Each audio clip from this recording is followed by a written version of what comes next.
The session will be moderated by Ms. Shireen Ban, Managing Editor of CNBC TV 18. The distinguished speakers for this session are Mr. Vivek Debroy, Member of Niti Aayog, Mr. Paul Polman, CEO Unilever and Chairman WBCSD, and Dr. R.K. Pachauri, Director General TERI and Chairman IPCC. Over to you, Shireen. We're waiting for Mr. Paul. Yeah.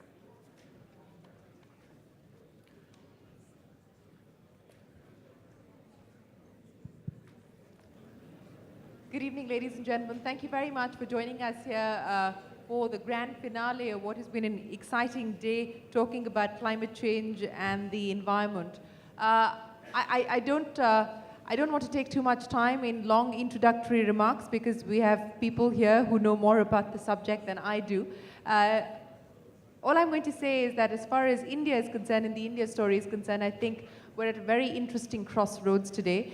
We are an economy that aspires to be one of the fastest growing economies in the world, and at the same time we need to understand what that means in terms of consumption, what it means in terms of managing the environment and protecting the environment. I think there has to be a path that has to be found where we balance the needs of a developing economy with the needs of the environment. I think we need to put in place institutional mechanisms, regulatory mechanisms, also in the quest to make it easier for people to do business in India. We also need to be cautious about what that is going to do as far as the environment is concerned. So without further ado, our panel is today going to be discussing all of those issues. Let me get introductory comments. Paul Polman, you've been talking about sustainability at Unilever for years now. You've been talking about what corporates and corporate participation can do as far as the climate change agenda is concerned, as far as the environment is concerned. But the fact of the matter is that when you talk about voluntary participation, the numbers don't look very good. Unilever is one of the few examples where you actually have time-bound goals, time-bound objectives that you hope to achieve. But if I were to ask you about voluntary participation to achieve the objectives of climate change and sustainability, the numbers don't really seem to suggest that voluntary action is working. Is there need for mandatory legislation? Well, it's clear that the situation that we find ourselves in globally right now, where we hit increasingly some of the planetary boundaries, where we use more resources than we really can replenish, where we have to deal with an issue of staying below the 2 degrees. And even with the last report, 2071 is a 1 in 3 chance that you stay below, that you might not stay below the 2 degrees. So we'd be actually for 2050, to be honest. It is clear that we're not doing enough. Can we say that there is a failure or not on the side of business or on the side of government? I've moved away from that. I think we're getting to a point now that we really realize that we all need to do things differently, but that these challenges of poverty alleviation, of climate change, obviously very closely linked, are so humongous that we have to work together to solve it. Interestingly, because the costs of not acting is going up quite rapidly, you see increasingly the movements of businesses, of governments wanting to make a change. 40 governments now having a price on carbon, 1,000 CEOs signing the price for carbon statement at the World Bank. Many good companies here in the audience today, and obviously a little bit self-selected audience, but many good companies in India that have amazing plans. So what we need to focus on is not to say are we doing it or not, but what will it take to scale? What can we do with the governments to put policies in place and frameworks in place? What can we do in businesses to go together at industry levels to move things to a tipping point? There are millions of businesses in the world. There will always be businesses that get it and always businesses that will be free riders. But increasingly we find that the more responsible ones, if they go together, then we can get critical mass to move things forward. We see it happening in the building industry, we see it happening in transport mobility, we see it happening in deforestation. So I'm fairly optimistic, provided that we have enough leaders who are willing to continue to work this actively. Okay. You know, the reason I asked you that question, and I know that a lot of work has been done, not just by companies like yours, but several other companies around the world and governments around the world to actually mainstream the conversation around environment and climate change. But the reason I asked you the question on whether mandatory legislation is required, because you're a member of the UN Global Compact. The UN Global Compact has certain objectives that it hopes to achieve. And if I were to look at the number of companies that have actually failed to meet the principles of the UN Global Compact, just for the year 2014, 657 companies expelled from the UN Global Compact because of non-compliance. How do you address an issue like that? Is there now a need to review the relevance itself of the UN Global Compact? There's been arguments that suggest that perhaps the principles are not relevant to small and medium enterprises, perhaps they're not relevant, it's a one-size-fits-all approach. What do you have to say as far as some of those criticisms are concerned? Yeah. Well, we don't mind criticism because it makes us more determined to do what we need to do. So I'm not going to deny that. But let's just put the statistics right for 1 second, if I may. The UN Global Compact has 12,000 members. So you said there were how many expelled? 657. That's about 5%. So getting 5% out, and by the way, this is a voluntary scheme that people don't have to pay. So again, you will see some companies signing up, but not compliant. Now, what does not compliant mean, being on the Global Compact board? It means that they don't report. Doesn't mean that they don't do it, but they don't report, or very few exceptions where they really don't stick to the standards. Now, the Global Compact has been really a movement for good that really has had an impact. Take in the financial world, the principles for responsible investment. The number of companies, 1,200 financial institutions, trillions of dollars linked to that. The same with companies that myself, our company included, Unilever, signing up to the requirements of, let's say, the Ruggie framework on social compliance. These are all things that the UN Global Compact is driving, and it's a force for good. But your question actually runs deeper. On some of the things, you need governments to help you, because we want level playing fields as businesses. We don't want free riders. And if we don't have a system where we externalize some of these costs that we have, the cost of carbon or the cost of water, or frankly the cost of poverty and insecurity, if we don't figure out how to externalize them, we then need to have governments that help us put frameworks in place. There is a thinking sometimes out there that business doesn't want legislation. That's a load of baloney. Business wants legislation, but it wants the right legislation. And right now, actually, in many instances, we have the wrong legislation that leads to wrong behavior. The Global Compact is a moral standard, which I think is very good, but certainly, to your question, not enough. Before I get to Mr. Debroy, a quick question. I remember reading an article where you had said that consumers want growth and governments are unable to provide the growth, and hence it's left to corporations for them to actually be able to deliver on the promise of growth. You were talking about how governments or governance has failed, even as far as legislations to do with the environment and climate change are concerned. If you were to talk specifically about the dilemma that's facing the Indian government, for instance, where it's a developing economy, you aspire to be the fastest growing economy, you have the needs of the environment on one hand, you have the needs of protecting the natural resources on the other hand. What would be the ideal framework in a situation like this? Yeah, what I've said actually is that the issues that we are facing and that you undoubtedly have talked today here are issues that are of global nature. Climate change is an example. The financial market is an example. IT is an example.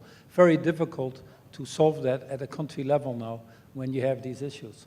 You see the same with the geopolitical tension that we have. Unfortunately, that the governance process that we have globally is designed in about 1948. These are all Bretton Woods systems, when 90% of the world economy was in Europe and the US, and it doesn't reflect the fast-changing world that we live in today.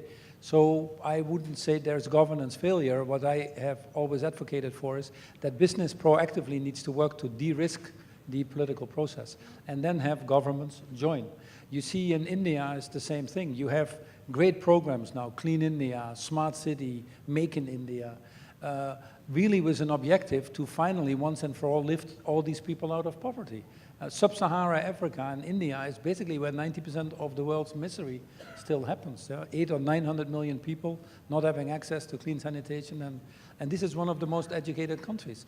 60 million people stunted, 600 million people no access to toilets. These are serious issues that we ought to be able to solve today without even asking for new technologies or with asking for new brains or other PhDs. We can do this today, but we have to do this together. And even the government's ambitious objectives require Indian businesses to come together to be part of that.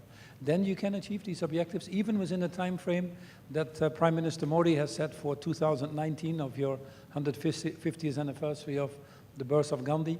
You can get quite far, and that is the exciting thing. As Mary is here in the audience, Mary Robinson, but she always points out that this climate change that we are talking and poverty alleviation are basically two sides of the same coin. And it is really the poor that continue to suffer from our inability to take actions, or our irresponsibility to take actions, or our lack of willingness to take actions.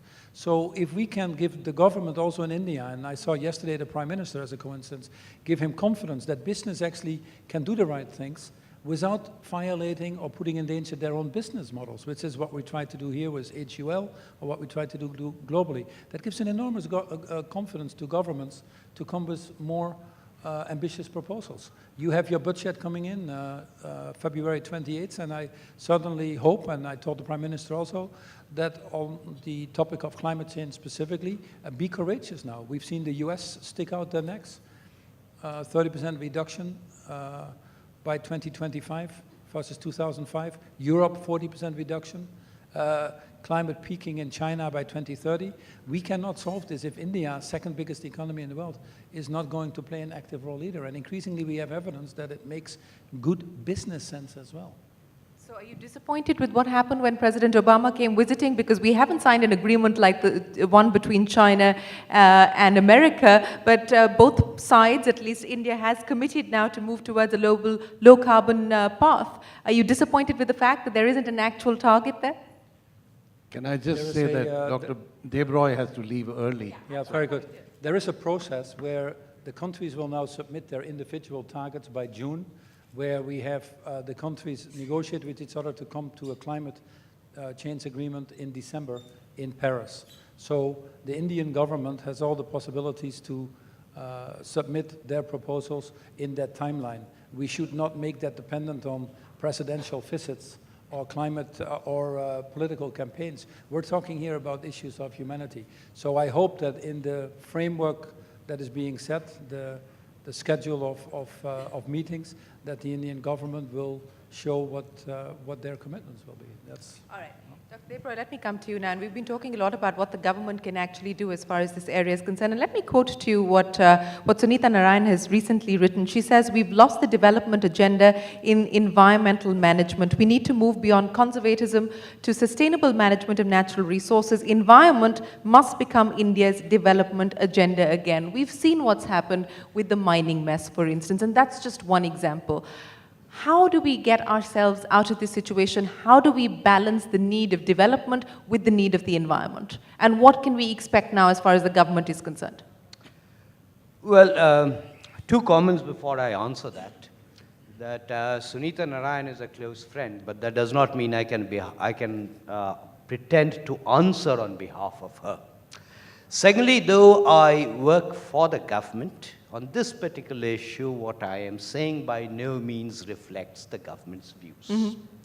And therefore, I can afford to be courageous. So let me tell you how I look at the issue of the environment. And my take on the environment is not about Paris. My take on the environment is about Delhi. Yeah. Do you realize that here is a country that still has a per capita income of $1,600 US. Depending on how you measure, a large percentage of the population is below the poverty line. Mm-hmm. It doesn't have access to electricity. Whose priorities are you talking about? Now, don't get me wrong. Certainly, the environment is important for us. But to my mind, issues of the environment within the country are primarily, within the country, mind you, are primarily a function of getting the prices right. Mm.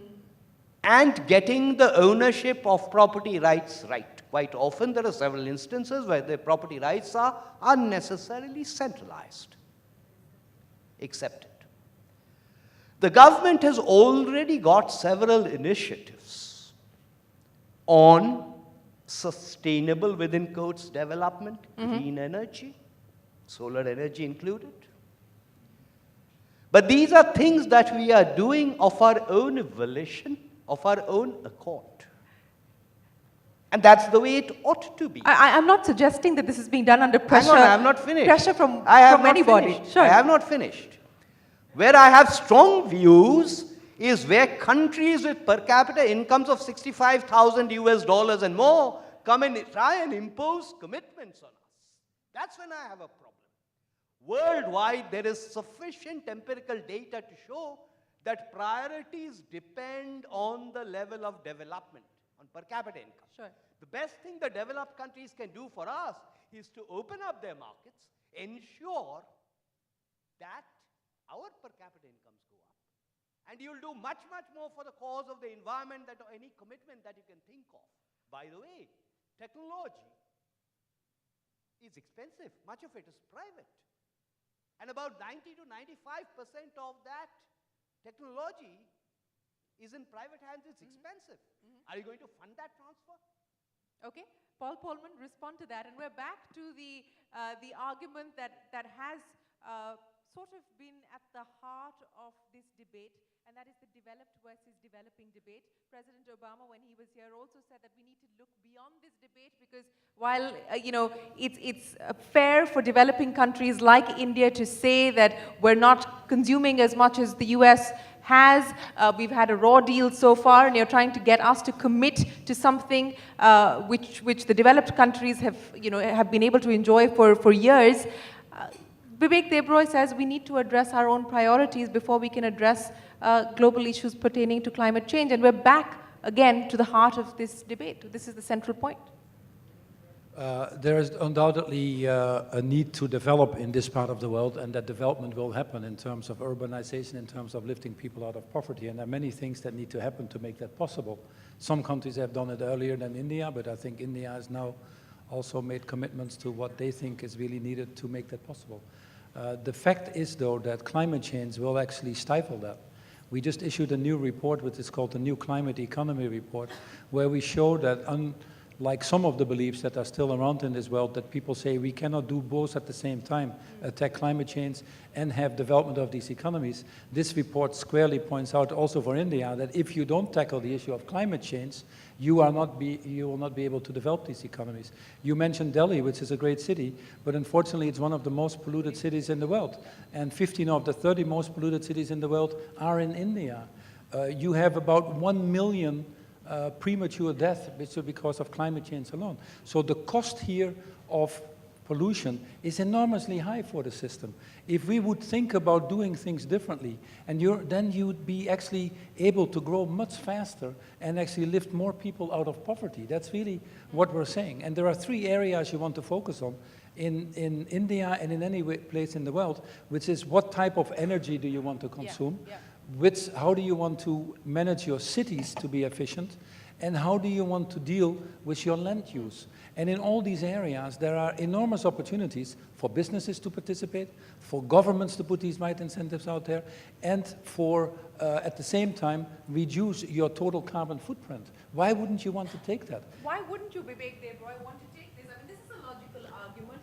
If out of the 30 most polluted cities in the world, 15 are in India, there is an economic case and an economic benefit for India to want to move down this far. I'm sure Mr. Polman has visited Delhi in the past, and therefore Mr. Polman, if he's perceptive, will have noticed that the environment in Delhi has actually improved. Why has it improved? Not because there was an external pressure, not because there was lecturing and hectoring from the outside, but because people internally in Delhi felt that environment and the state of pollution was important. This is not about lecturing and hectoring. I think all of us here want to be solution-oriented. Sure. I think all of us here want to arrive Sure. at solutions that Sure. will work not just Sure. for Delhi and for India, but will also try and address the larger issues Sure. of global climate change and the environment. now as a member of the Niti Aayog, the erstwhile Planning Commission, tell us, what would you advise the government to do on these crucial issues? You talked about energy, and Mr. Polman talked about renewable energy. 6 lakh crore rupees is expected to be invested in the renewable energy sector. Whether the government gives incentives or not is a different story. Whether we actually get the US private companies to transfer technology, I don't know. But what should we really expect in terms of a model framework to promote that sector? You didn't listen carefully to what I said right at the beginning, that I am not here to speak on behalf of Niti Aayog. In my personal capacity, what I want to do actually when I get the time is to write a paper on the great saving to the environment that will be done if toilet paper was to be abolished. But that's what I want to do in my personal capacity. On behalf of the government, I'm not going to say anything here. Okay, you're not going to say anything here on behalf of the government, so Mr. Pachauri, let me get you to come in and mediate what seems to be two sides of this debate at this point in time. In his personal capacity, Bibek Debroy, even though he's a member of the erstwhile Planning Commission and now the Niti Aayog, says that we must protect India's interests, and committing to anything that the US wants us to commit to or COP21 hopes to achieve may not necessarily be in India's best self-interest. Paul Polman believes that there is an economic case and an economic benefit for India to move down that path. Where do you stand? Well, you've asked me to mediate. I'm not too sure whether I'm a great mediator.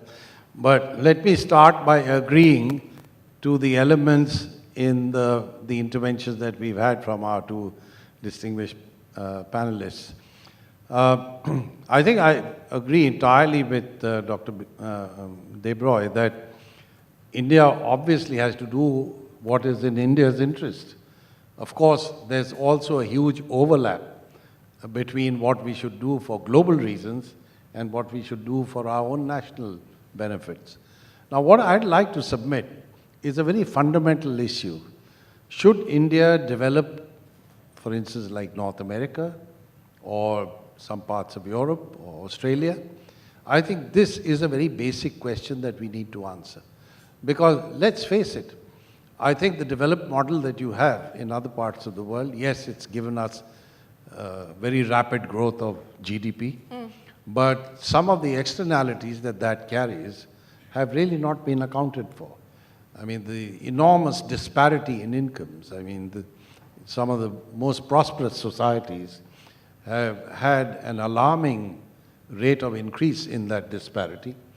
The impacts in terms of climate change on some of the poorest regions in the world. I mean, I just want to mention that we brought out a special report on extreme events and disasters. And really speaking, 95% of the deaths that take place on account of disasters occur in developing countries. Yeah. So we are very, very vulnerable. Now, what I'd like to refer to also is what Dr. Debroy said about India investing in, say, solar energy. We're doing it for reasons, if I may submit, essentially because we need energy security. Yeah. You know, we've modeled and we've come up with projections of energy demand on a business as usual basis at our institute.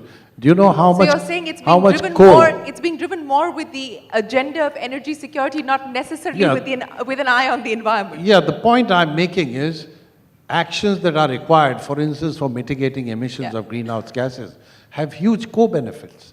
Let's say in terms of energy security, in terms of a better environment at the local level, which gives you enormous health benefits and possibly even greater employment. So I think what we really need to do is to look at the intersection where global interests and national interests come together. And if we can do that... Are we close to that? Are we close to national interests aligning with global interests today? Because I don't see that happen on this panel.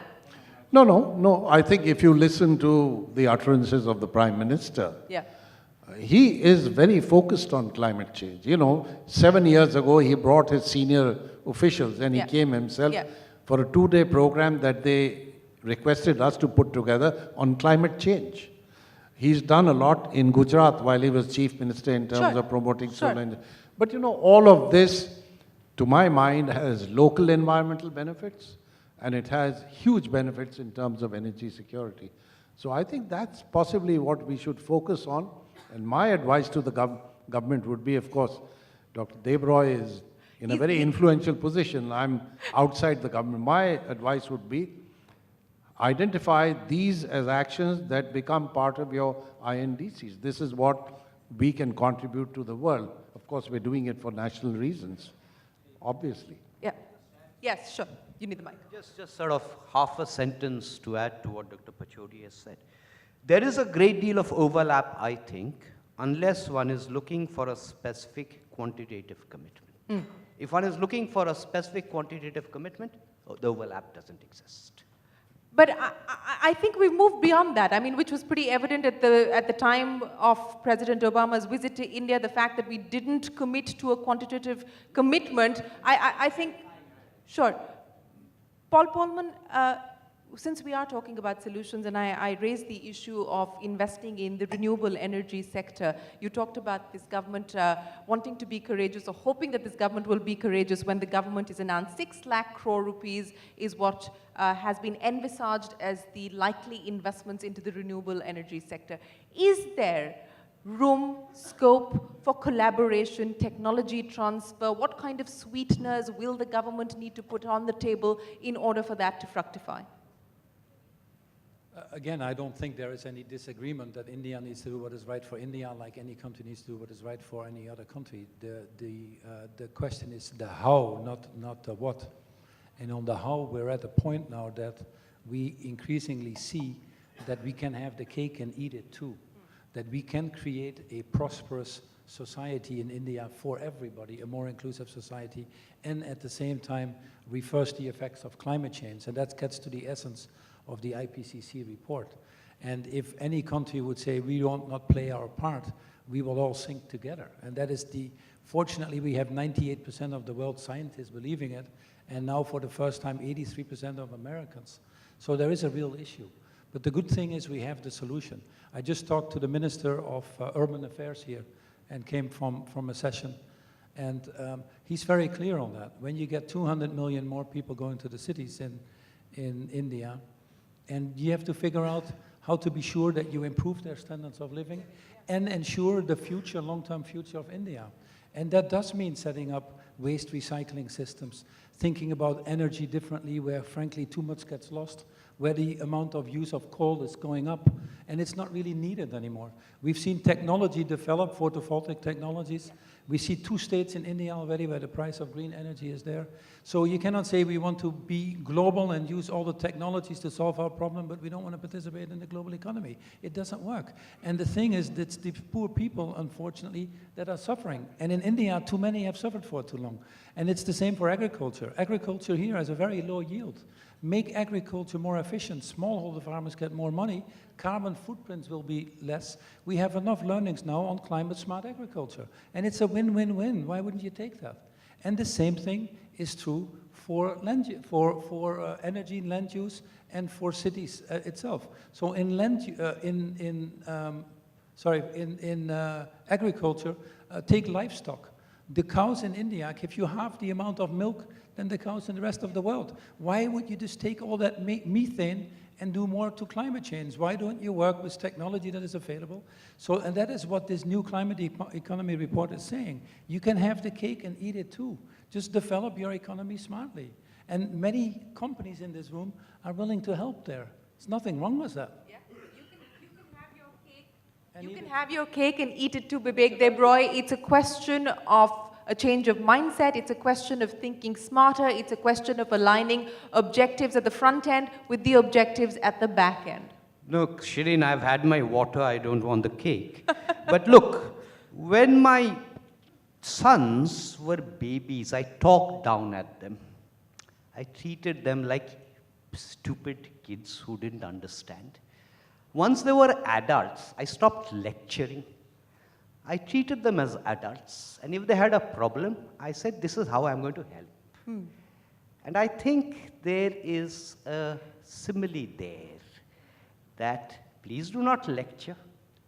Tell us specifically what you're going to I do. think several specific points were made here in terms of what the government can do, what Indian corporations can do, what foreign corporations operating in India can do. I think several relevant examples government- were given there. Yeah, government of And India can do this. agriculture yield being very low, Mr. Debroy, you and I have had panel discussion after Yes, panel yes, discussion and- on and- that issue. So it's not something that somebody else is lecturing us about. Yes, but someone telling us that suggests that we don't know.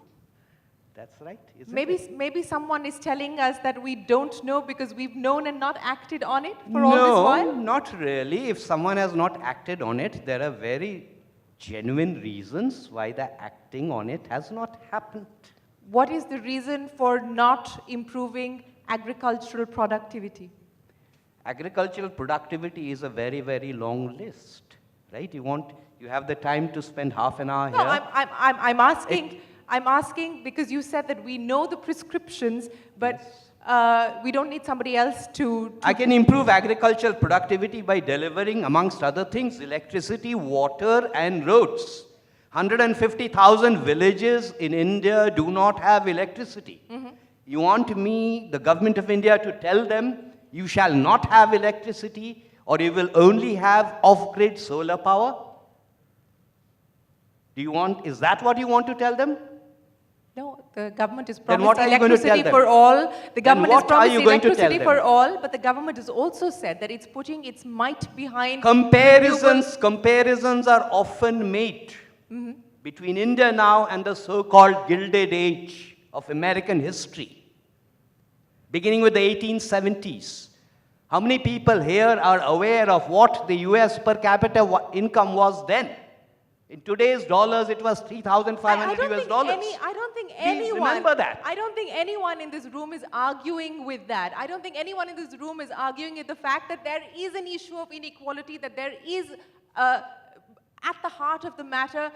So how many Western MNCs have offered to give us free technology in the energy saving area? But these are private companies. Why would they want to give? They're private companies. No, sir. no, They're they are run- so concerned about the environment, right? They're so concerned about the environment. How many of them? Forget this.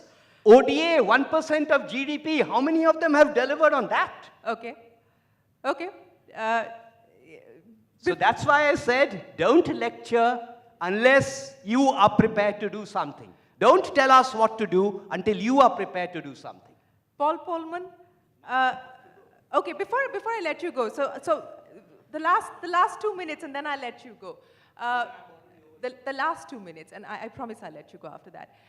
Mr. Pachauri said that you enjoy a position of influence, which you do, because the Planning Commission or the Niti Aayog is supposed to be or meant to be the ears and eyes of the Prime Minister as far as all things policy go. So let me ask you this. If you were to put together specific action points, whether it's Make in India, smart cities, digital India, energy for all, the urban infrastructure mission, so on and so forth, Sure. keeping the challenges of protecting the environment, of climate change, what would those suggestions be to the government? How do you marry our development objectives with the objectives of conserving and protecting the environment?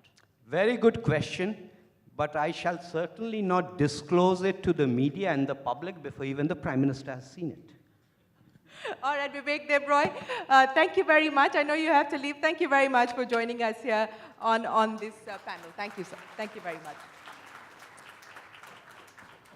Okay, so Paul Polman, coming back to you now, and never mind. That's all I'm going to say. Let's talk about solutions and the road ahead. And let's share the examples of what you've been able to do at Unilever when you put your sustainability living plan in motion. Because, convincing a corporation to achieve certain time-bound objectives is a lot simpler than convincing a government to then empower local bodies in order to achieve those similar objectives. trying to transform the global supply chain, trying to get shareholders to buy into your story, trying to get investors on board with what you were trying to sell. How hard was that? And companies who are trying to embark on that path today, what would your advice to them be? Yeah. So to do the right thing is not always the easiest, but if it's the right thing to do, it requires determination and leadership, and you can often achieve quite a lot. Many of the companies that are in this room, it's not only the company I represent, but many of these companies have thought about how to running their manufacturing processes at zero waste or green energy. In fact, in India, we have 30% green energy already ourselves and are very much an economically viable concern. We work with smallholder farmers and we say, what can we do to get sustainable farming? And yes, it requires an investment. We work with the industry and say, what can we do to go to sustainable palm oil? And yes, it requires an investment. But if we all do this, and an investment doesn't mean necessarily more money, it means an investment in time and energy to make these transitions work. And often you need to work together with governments, with NGOs, with civil society at large, and with businesses. You have a palm oil sector in India. You're an enormous consumer of palm oil to help people live better. But you want that palm oil to be produced sustainably.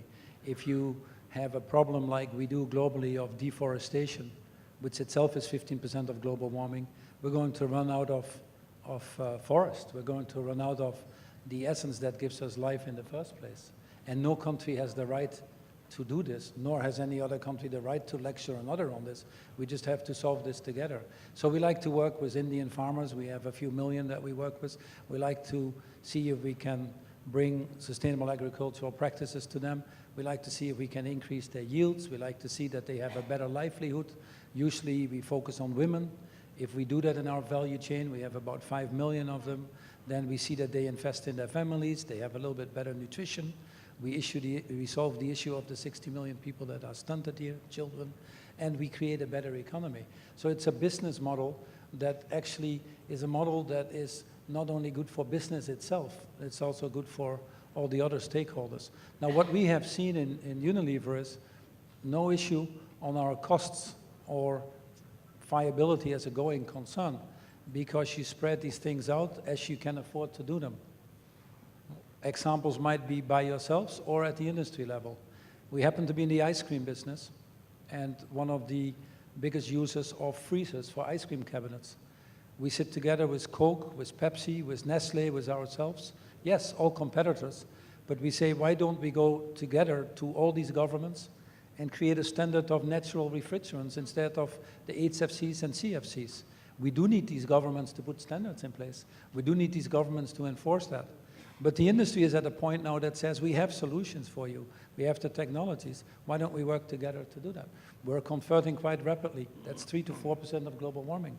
We bring together the total consumer goods industry, 3 trillion in retail sales, major manufacturers and retailers, including Indian-based ones. And we say, why don't we make a commitment that by 2020, we don't sell anything anymore in our value chain, paper, soy, beef, pulp, palm oil, that comes from what I call illegal deforestation. Yeah. And when these commitments are made, they send an enormous signal up the value chain, and people are actually starting to convert these industries. But again, you need to do it together. We like to work with smallholder farmers, but who's going to look at their land rights? Who's going to look at indigenous tribes? Who is going to ensure that these people get a fair value in the value chain? Who is going to provide all the training that they need to become real farmers and get their income? Companies alone cannot do this, because then they would not be a viable concern. But if we work together with development, overseas development agencies, the DFIDs, the USAIDs, if we work together with NGOs who often have capabilities on the ground, and governments, it's a great world. Mr. Modi was talking to me yesterday and say, I want to put in every school a toilet. In fact, I want to put in every home a toilet. Who wouldn't agree with that? But a toilet is not enough if you don't have a habit change. If it's like, take in India, it's interesting, but 98% of the households in India have bar soap, but very few use it. You need to train them to wash your hands 5 times a day at the right moments. Yeah. And as a result, you still have about 500 million people that have infectious diseases like pneumonia, diarrhea.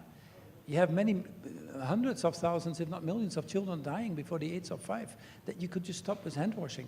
So you need to work together, industry-wide, governments, to create these ecosystems, and they're good things.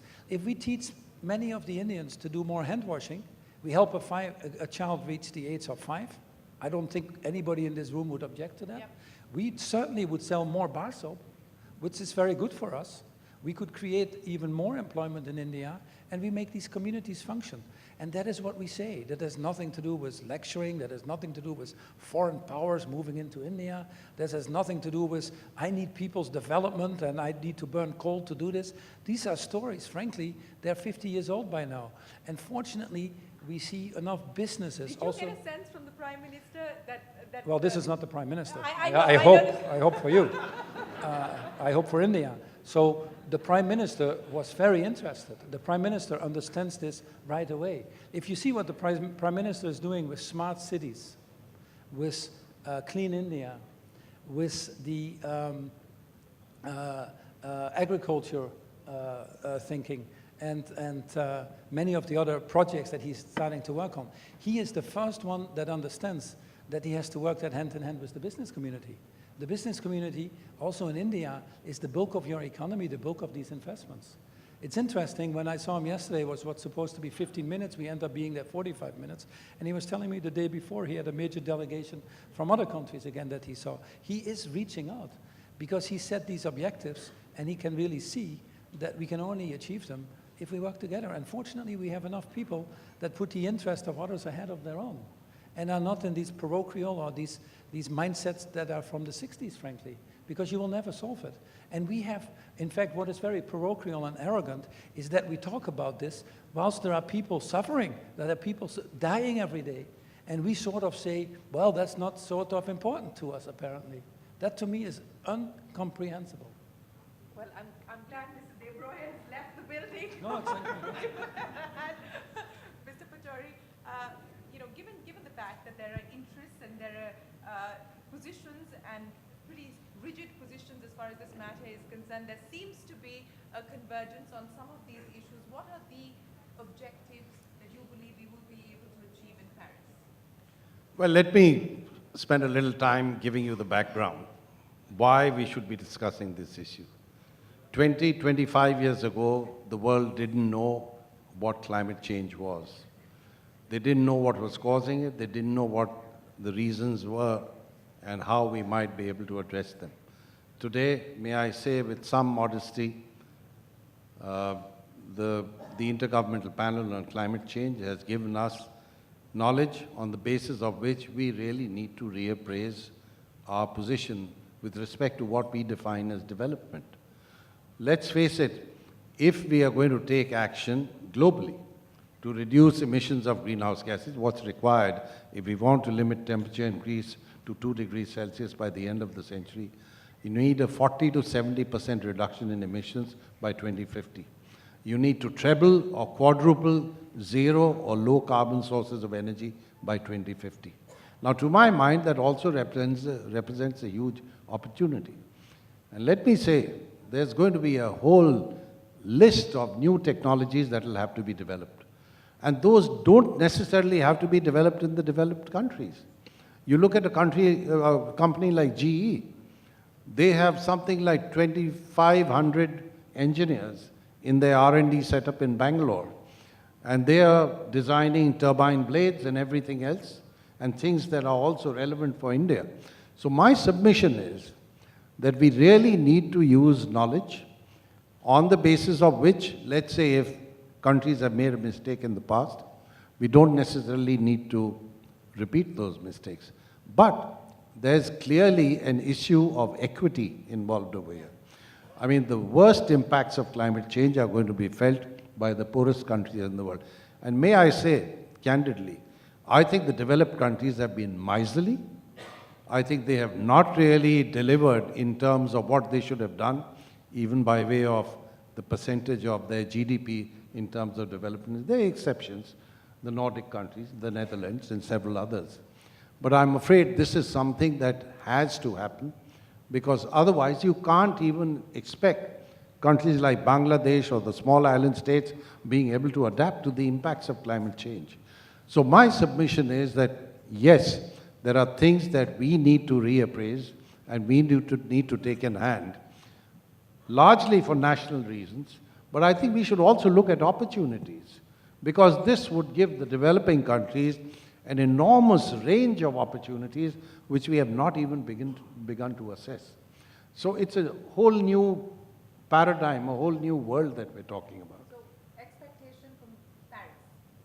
Expectations from Paris are, yes, there will be an agreement, and my own concern is that if it's going to rely only on INDCs, then it's entirely possible that what you get in the aggregate will be far below the trajectory that you need for reducing emissions or along a required pathway. It's for this reason we are bringing out a book tomorrow where Terry has done a substantial amount of research on the issue of climate change, and we're listing different countries in terms of their responsibility and their performance. Maybe you can give us a sneak peek, because we are at the end of this panel discussion going to be pre-launching the book that you are going to be launching tomorrow. So a sneak peek for this audience of what are the highlights or the key highlights from the book. Well, we've decided that each year we're going to bring out a volume based on research, which will give you an international view of what's happening in specific areas related to sustainable development. And since our theme this year is the Sustainable Development Goals and dealing with climate change, what we are doing is appraising different countries in terms of their record. And I can tell you, some of them look pretty bad. Some, fortunately, also look very good. Who looks the worst? Well, I'll say watch this space. You'll find out tomorrow. Who looks the best then? that should be easy. Who looks the best? There are some countries in Europe that are doing extremely well, no question about it. And there are others in a particular geographical region which are doing pretty badly. Well, on cue, that's the book for you. So we now actually have it here. Thank you. Thank you very much. It's actually going to be released tomorrow, but this is just a sneak preview, as you've just been told.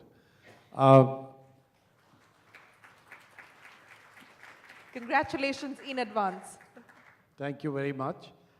And if we're coming to the end of this session, I'm very happy that we had this exchange a little earlier, because let's accept the fact that bringing about change is not going to be easy. Yeah. I think there are a huge set of issues where you've got to change mindsets, you've got to bring information to the doorstep of decision makers. And may I say that my own perception is that the Prime Minister is quite focused on it. I mean, we had a meeting of the Advisory Council. I'm a member of his Advisory Council on climate change. And I was pretty encouraged by the position that he thought India should take. I think Mr. Polman must be used to this, right? Like a regular corporate board meeting for you or an investor analyst call for you. You're pretty used to this kind of stuff, aren't you? Well, the good thing now is that about 34 trillion of analyst money is calling for a price on carbon, that many of them are looking at their investment portfolio to see where they want to invest in. India is another country that needs a lot of finance to make these transitions possible. So it's good to stay on that same path. I don't think there's a disagreement on what we want to achieve. What we have to do is, I see the same in the corporate community. I've been in many discussions with CEOs, and they are on all sides of the spectrum. So there's absolutely no issue with these type of discussions. But what I've seen in the business world, because they incur these costs very quickly on their own P&L, I've seen an enormous change. You go now to the WEF, we just were there 2 weeks ago, and you compare that with 5 years ago, and you see how people talk about climate smart agriculture, or you see about people have the energy discussions like you're having here, or you see about people talking about solutions that their companies are driving that they would love to scale or get some help with in terms of frameworks. They are running ahead, unfortunately or fortunately, of most governments.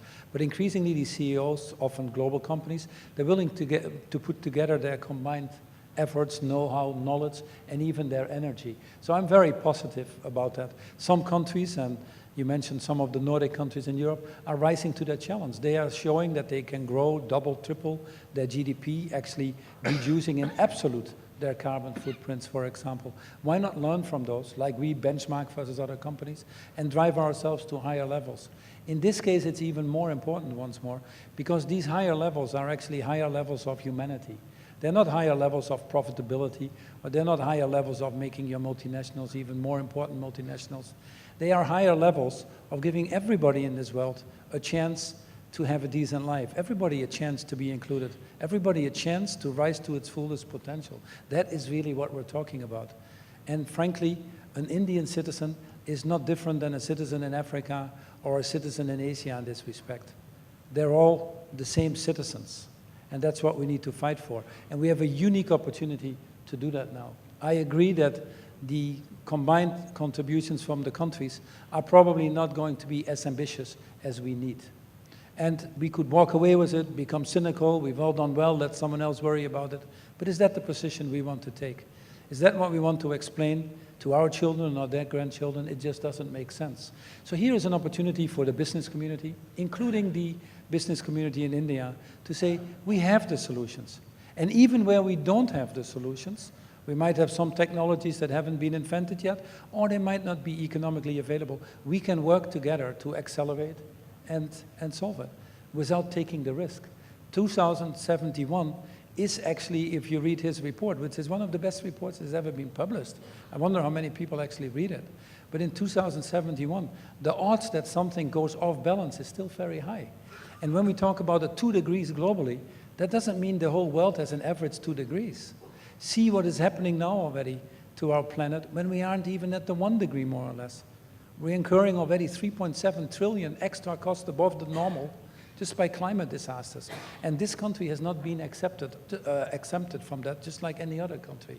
So why don't we rise to the challenge? Now, business people are well placed. They're well placed because they're action focused, they want results, they know how to rally the resources, which in this case are more probably than governments have now. So that is that responsibility. And I'm actually more encouraged than anything that there is a critical mass of business people that are willing to rise to that challenge, and good for them. And we should support them and encourage them. Let me just say something very briefly. You asked what's going to happen in Paris. Well, I think there are 2 things that are going to be crucial. One is the fact that the developed countries have to commit enough resources.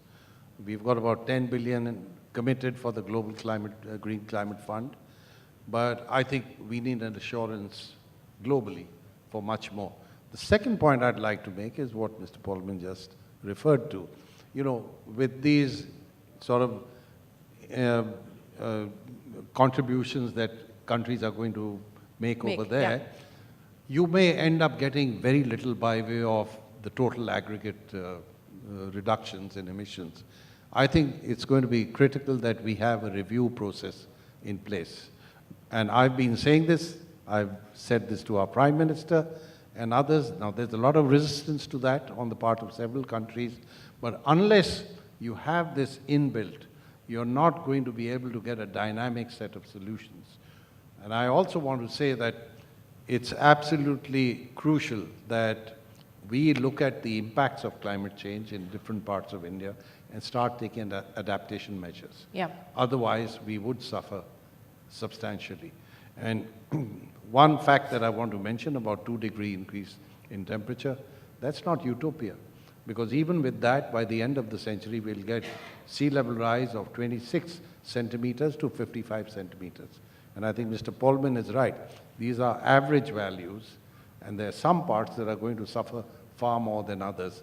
We really don't want to create reasons for conflict. Yep. We don't want to displace people, because that's going to disrupt the social fabric of human existence. Absolutely. I think you've summed it up really well. We don't want that kind of disruption. What we are hoping for is more convergence on the issue of the environment and on the issue of climate change. There are vested interests, there are rigid positions on this matter, some legitimate concerns. We do hope that the developed world will actually not be as miserly as they have been in the past, as you pointed out, Mr. Pachauri. And I hope that whether it's governments, it's policymakers, it's corporate citizens, that we don't cop out ahead of Paris and we do actually achieve some sort of a convergence. But thank you very much, Paul Polman and Mr. Pachauri, for joining us here this evening. Thank you very much, ladies and gentlemen.